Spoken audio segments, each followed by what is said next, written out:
gente! Sejam muito bem-vindos a mais um devocional.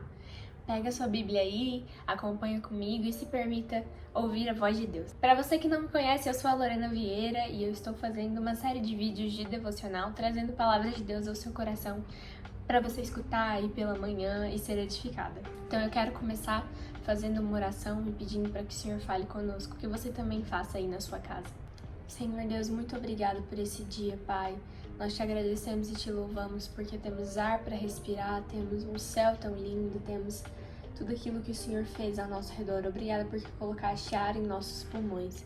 Jesus, eu te peço para que o Senhor hoje guie-nos nas Escrituras, guie-nos pelas Tuas palavras e que possamos entender aquilo que o Senhor tem para falar conosco, aquilo que o Senhor tem para trazer ao nosso coração, Jesus, e que sejamos sempre edificados pela Tua palavra. Nos dê sabedoria para entender essas palavras e que não sejam apenas letras vazias, mas que entre no coração, tanto meu, tanto quanto dessa pessoa que está me assistindo, Pai, que essas palavras entrem no coração dela e a façam entender cada vez mais do Teu caráter, Pai.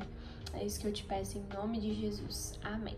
Então hoje, o nosso devocional, a gente vai passear por 3 passagens que são muito interessantes. Para começar, eu quero que vocês acompanhem comigo 2 Reis 20. Para contextualizar, 2 Reis 20 vai falar da doença de Ezequias. E quem era Ezequias? Ezequias era um rei de Judá, um rei que foi muito justo aos olhos do Senhor. Ele era muito jovem quando ele começou a reinar, ele tinha acho que 25 anos quando ele começou a reinar. E ele era um rei muito justo aos olhos do Senhor. Ele quis voltar com a devoção ao Senhor, ele quis restabelecer os cultos no templo. Então ele era um rei muito justo aos olhos de Deus mesmo. Só que ele ficou doente. E o texto que fala quando ele ora, quando ele está doente, é muito interessante. Então vamos ler em 2 Reis 20, a partir do 1. Naquele tempo, Ezequias ficou doente e quase morreu. O profeta Isaías, filho de Amós, foi visitá-lo e disse: Assim diz o Senhor, ponha em ordem a sua casa, pois você vai morrer, não se recuperará. Ezequias virou o rosto para a parede e orou ao Senhor.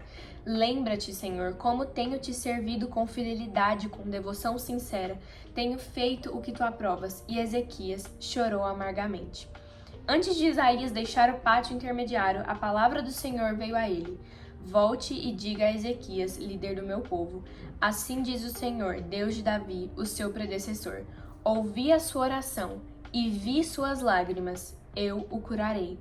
Daqui a 3 dias você subirá ao templo do Senhor. Acrescentarei 15 anos à sua vida. E livrarei você e essa cidade das mãos do rei da Síria. Defenderei essa cidade por causa de mim mesmo e do meu servo Davi. Eu vou parar aqui e, gente, pra mim esse texto é muito lindo. Porque Ezequias estava doente. E Isaías tinha ido lá para decretar que Ezequias ia morrer. Decretar que ele tinha que botar em ordem a sua casa porque ele ia morrer e não ia se recuperar da sua doença. Mas Ezequias orou e chorou amargamente. E logo depois, antes que Isaías deixasse o pátio intermediário, ele voltou e disse para ele que Ezequias seria curado, que Deus tinha ouvido a oração dele, visto as lágrimas dele e o curaria. Então, Ezequias foi curado, foram acrescentados 15 anos à vida dele. Gente, isso é muito poderoso. Deus se importa com as nossas dores e com as nossas lágrimas. Jesus não está alheio àquilo que a gente sente. Existem muitas pessoas que pregam um Deus que só nos olha de cima, só quer que a gente renuncie, só quer que a gente sacrifique e que não se importa com aquilo que a gente está sentindo, se a gente está mal, se a gente está triste, se a gente está doente. A verdade é que não. A verdade é que o Senhor se importa. E aqui bastou uma oração sincera, uma devoção sincera de Ezequias, para que o Senhor mudasse o rumo da história dele. Ezequias estava prestes a morrer quando orou e chorou amargamente. Aqui não fala nem que ele realmente pediu para ser curado, mas ele falou: Senhor, lembra-te da minha fidelidade, da minha devoção sincera, e chorou amargamente. O Senhor vê as suas lágrimas, o Senhor te vê, e o Senhor, ele deseja curar os filhos dele. Às vezes, a gente se pergunta então por que muitas pessoas não são curadas? Por que muitas pessoas oram e não são curadas? porque existem talvez outros propósitos para aquelas pessoas. Mas a pergunta é: e se Deus curar? E se Deus realmente fizer aquilo que nós estamos pedindo a Ele? Por que paramos de pedir? Por que o nosso coração não tem clamado pelo Senhor e pedido para que Ele faça as coisas para nós? Por que nós olhamos para Deus como se Ele fosse um Deus alheio às nossas preocupações? Deus é um Deus que vê as nossas lágrimas, Ele vê as nossas dores, Ele ouve as nossas orações e Ele nos cura.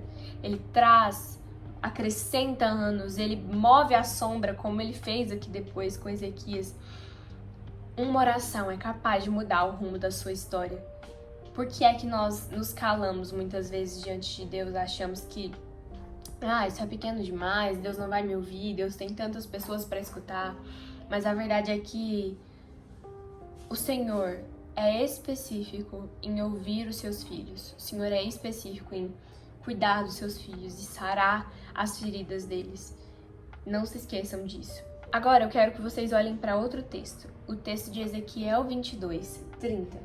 No contexto, ele estava falando aqui sobre Israel. É um texto de condenação a Israel, porque Israel tinha se afastado do Senhor. Israel estava indo contra aquilo que o Senhor tinha ordenado a eles. Israel tinha abandonado a Deus e tinha tido práticas muito promíscuas. E nesse texto o Senhor está falando de como a sua ira iria se manifestar, de como ele iria destruir Jerusalém, iria destruir essa nação.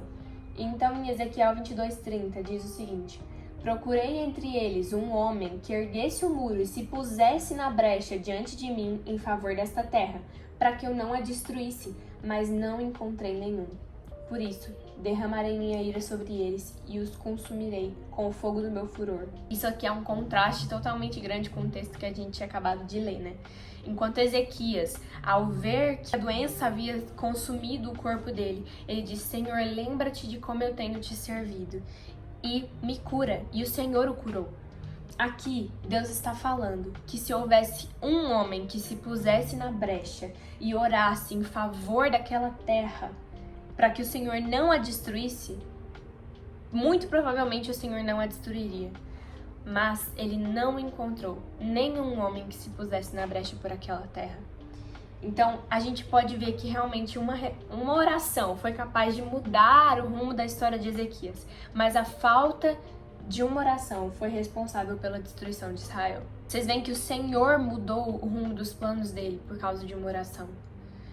E ele poderia ter feito a mesma coisa com Israel, mas ele não encontrou um homem que pusesse na brecha diante de mim em favor da terra de Israel. Que Deus nos livre de sermos como essa nação, que se volta contra o Senhor, que faz aquilo que é errado e onde o Senhor não encontra uma pessoa sequer que se coloque na brecha em oração para pedir ao Senhor que salve a terra, que salve a nação, que salve aquilo que está para ser destruído. Mas que Ele encontre em nós um coração de Ezequias, um coração que fala: Deus, eu tenho te servido com fidelidade e devoção sincera, tenho feito o que tu aprovas. E então é curado. E a Bíblia também nos diz, lá em Mateus 7, a partir do 7, peçam e será dado, busquem e encontrarão, batam e a porta será aberta, pois todo o que pede recebe, o que busca encontra, e aquele que bate a porta lhe será aberta. Qual de vocês, se seu filho lhe pedir pão, lhe dará uma pedra, ou se pedir peixe, lhe dará uma cobra? Se vocês, apesar de serem maus, sabem dar coisas boas aos seus filhos, quanto mais o Pai de vocês que está nos céus dará coisas boas ao que lhes pedirem. Deus é um bom Pai que quer nos entregar boas coisas, mas Ele dará boas coisas aos que lhe pedirem. Ele abrirá a porta a quem bater na porta, Ele dará a quem pedir, e Ele se fará encontrado aquele que buscar a Ele. Então, isso é muito interessante, gente. A gente viu aqui dois exemplos. Um exemplo em que houve uma oração que mudou a história, e outro exemplo em que a gente vê que a falta de uma oração, a falta de uma busca, acabou gerando destruição. E nesse versículo aqui de Mateus 7, resume tudo isso. Resume que se a gente pedir, nos será dado. Se a gente buscar, nós encontraremos as coisas boas. Só que a gente tem que sempre se lembrar que tudo é de acordo com o propósito do Senhor. Ele espera que nós peçamos. Mas as coisas não vão ser sempre do nosso jeito, não vão ser sempre segundo a nossa vontade. Então que primeiramente o nosso clamor seja como o de Jesus na cruz. Deus, Pai, que não seja feita a minha vontade, mas a tua vontade, a vontade de Deus que estás no céu. Porque a nossa fé é capaz de mover montanhas, a nossa fé é capaz de fazer muitas coisas. Então, quando pedimos segundo a vontade de Deus, Ele é fiel para cumprir. A promessa está aqui. Se a gente ora pensando que não vai acontecer, realmente a chance de acontecer é bem baixa. Mas quando a gente ora ao Senhor pedindo e declarando isso aqui, declarando: o Senhor é um bom Pai. O Senhor disse que todo que pede recebe, tudo que busca encontra, e aquele que bate a porta será aberta. Se o Senhor disse isso, o Senhor é fiel para cumprir. Coloca os olhos no Deus que é Deus de verdade, não no Deus que você criou na sua cabeça. Acredite que Deus é fiel e é capaz de cumprir tudo isso aqui que Ele prometeu na sua palavra. Fale: Deus, faça como o Senhor fez com Ezequias. Acrescente anos à minha vida, acrescente alegria ao meu coração, acrescente cura à minha doença. Senhor, eu te sirvo com devoção sincera. Chore amargamente, mas não chore amargamente para as pessoas. Chore amargamente na presença de Deus. Chore amargamente pedindo: Senhor, lembra-te do teu filho. E o Senhor te curará. E o Senhor abrirá a porta. Amém? Essa é a palavra que eu quis trazer para vocês hoje. E também para mim, porque isso aqui é um exercício para mim também. Eu creio que nós nos preocupamos com muitas coisas e muitas vezes não colocamos a nossa fidelidade no Senhor. E às vezes as circunstâncias contrárias nos fazem não crer que Ele realmente pode fazer isso. Mas Ele é Deus, gente. Ele é Deus. E eu espero que vocês tenham gostado desse devocional de hoje. Se você gostou, se edificou a sua vida, clica aqui no gostei, compartilha com os seus amigos, com todo mundo, comenta aqui o que você achou e se inscreve também no meu canal para você ver os próximos devocionais. É isso, um beijo e até a próxima!